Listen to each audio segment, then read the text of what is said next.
China's carbon emissions are vast and growing, dwarfing those of other countries. Experts agree that without big reductions in China's emissions, the world cannot win the fight against climate change.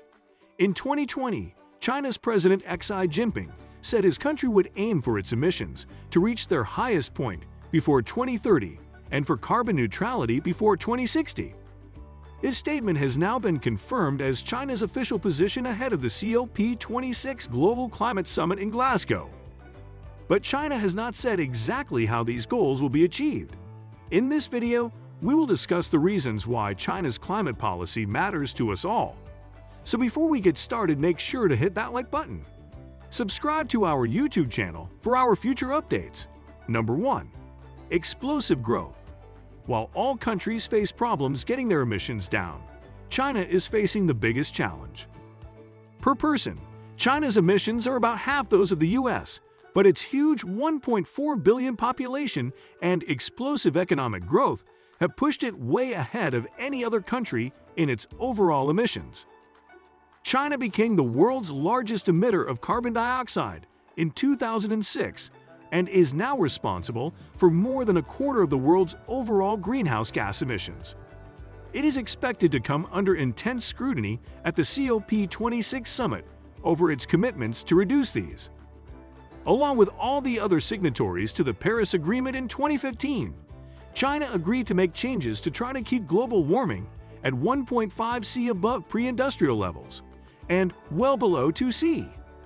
China strengthened its commitments in 2020, but Climate Action Tracker, an international group of scientists and policy experts, say its current actions to meet that goal are highly insufficient. Number 2. Shift from coal. Getting China's emissions down is achievable, according to many experts, but will require a radical shift.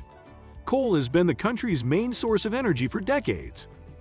President Xi says China will phase down coal use from 2026 and will not build new coal-fired projects abroad. But some governments and campaigners say the plans are not going far enough. Researchers at Tsinghua University in Beijing say China will need to stop using coal entirely for generating electricity by 2050, to be replaced by nuclear and renewable energy production. And far from shutting down coal-fired power stations, China is currently building new ones at more than 60 locations across the country, with many sites having more than one plant.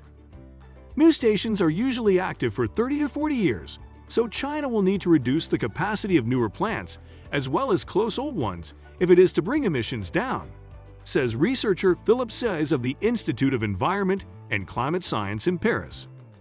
It may be possible to retrofit some to capture emissions, but the technology to do so at scale is still developing, and many plants will have to be written off after minimal use. China argues it has a right to do what Western countries have done in the past, releasing carbon dioxide in the process of developing its economy and reducing poverty.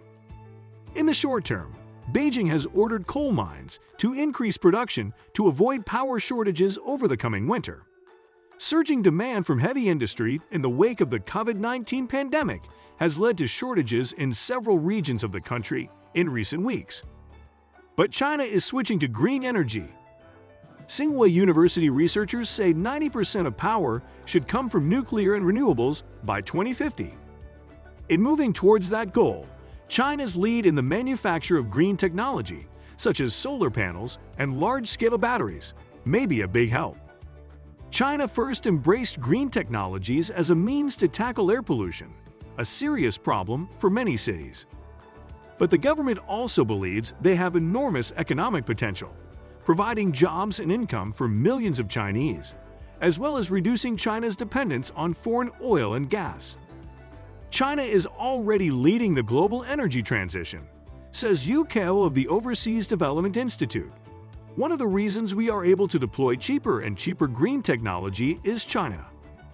China generates more solar power than any other country. That might not be so impressive given China's enormous population, but it is a sign of where the country is heading.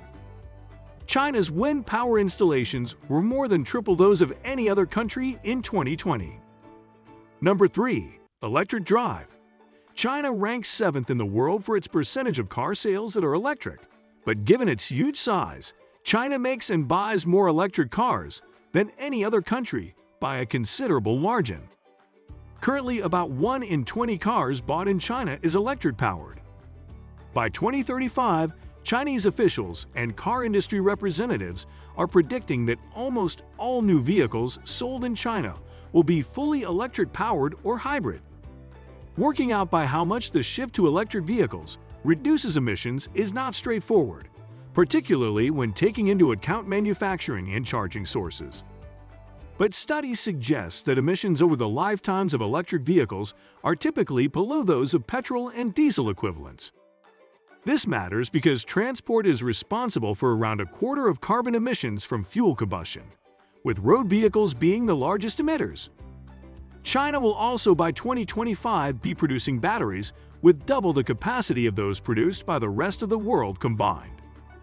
Observers say that will enable the storage and release of energy from renewable sources on a previously impossible scale.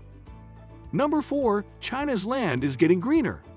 Getting to net zero greenhouse gas emissions doesn't mean that China will stop producing emissions. It means China will cut emissions as much as possible and absorb what's left through a combination of different approaches. Increasing the area of land covered in vegetation will help, as plants absorb carbon dioxide. But studies suggest that emissions over the lifetimes of electric vehicles are typically below those of petrol and diesel equivalents. This matters because transport is responsible for around a quarter of carbon emissions from fuel combustion, with road vehicles being the largest emitters. China will also by 2025 be producing batteries with double the capacity of those produced by the rest of the world combined. Observers say that will enable the storage and release of energy from renewable sources on a previously impossible scale. Here again, there is encouraging news. China is getting greener at a faster rate than any other country, largely as a result of its forestry programs designed to reduce soil erosion and pollution. It is also partly a result of replanting fields to produce more than one harvest per year, which keeps land covered in vegetation for longer. What next? The world needs China to succeed. Unless China decarbonizes, we're not going to beat climate change, says Prof. David Tyfield of the Lancaster Environment Center. China has some big advantages, particularly its capacity to stick to long-term strategies. The Chinese authorities are facing a colossal task. What happens next could hardly be more important. That brings us to the end of this video. What do you think about our video? Let me know in the comment section below. If you enjoyed the video, make sure to hit that like button. Subscribe to our YouTube channel for our future updates.